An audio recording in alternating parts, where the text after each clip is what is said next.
thank you very much for coming in. So, to pick up on the Irish question there, obviously it's absolutely crucial that a resolution is found to this problem. What's Labour's proposed answer? Well, look, I think you have to proceed here on basis of principles. The first principle is do nothing that damages the peace process. The second principle is do nothing that damages the economy. And by that I mean both the economy in Northern Ireland, in Ireland as a whole, and in the UK and Ireland as a whole. Now, that means that we have to... But that's the impossible conundrum, how you do all of those things at once. Look, it can't be impossible because we've got to do it. Of course, it's been made much more difficult by the government's red lines in this. And the government has stated very publicly, very clearly, that it wants to come out of the customs union, it wants to come out of the single market. And of course, what actually creates checks at the border is when you have regulatory variance and when you have product standards that are different. So that means that you have to check what's coming in and out for any tariffs that you wish to impose.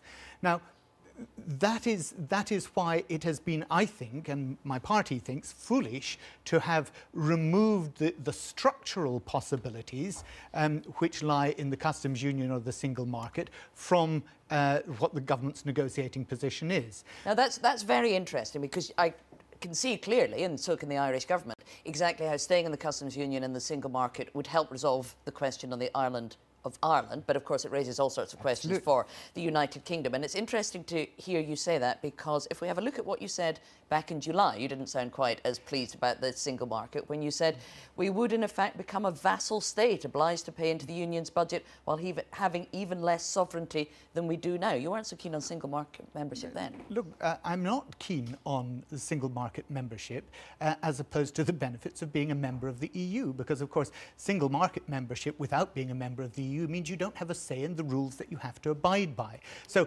we're leaving the EU. If we take that as a given, you appear to be suggesting that staying in the single market via the European Economic Area was the answer to the Irish question. Let's actually talk about where we are going forward. I was setting out very clearly, and I don't think you would disagree with what I said, I was setting out very clearly the implications of leaving the EU in the way that the government had set out. And those implications are clear. I set them out, I believe, correctly.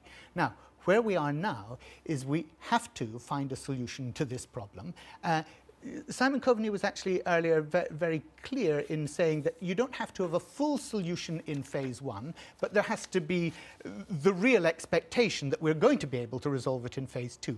Now, the first thing I think that both sides need to say here is that we will look at the common travel area, which has existed since 1922, and that should be part and parcel of the deal going forward.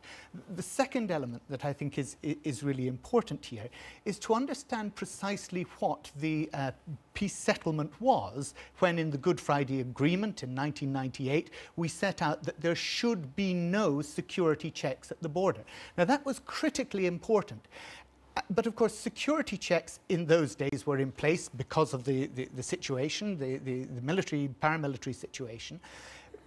But when those security checks were taken away, because we were members of the single market, because we were members of the customs union, there were no additional customs checks. Now, to say that you honour the Good Friday Agreement and have no security checks with all the military paraphernalia that goes with that does not mean that you cannot have simplified customs checks. But those customs checks will only be put in place if the government wants to deregulate. My party doesn't. My party doesn't want to deregulate. We don't want to impose these tariffs. The government is in a bind here because most of the key players around Brexit want to deregulate, and that means there has to be tariffs, and that means they have to be imposed at a border. OK.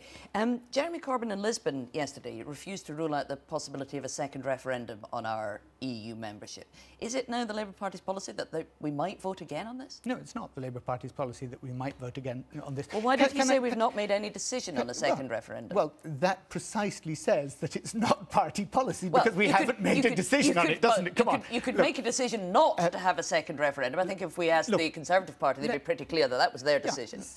Let's be absolutely upfront about about this.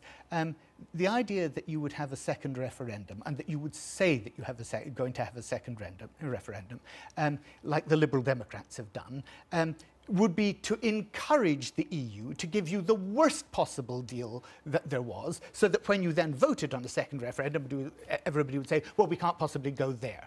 Now, the key thing, in my view, is that it was always foolish to have a 50% plus one referendum.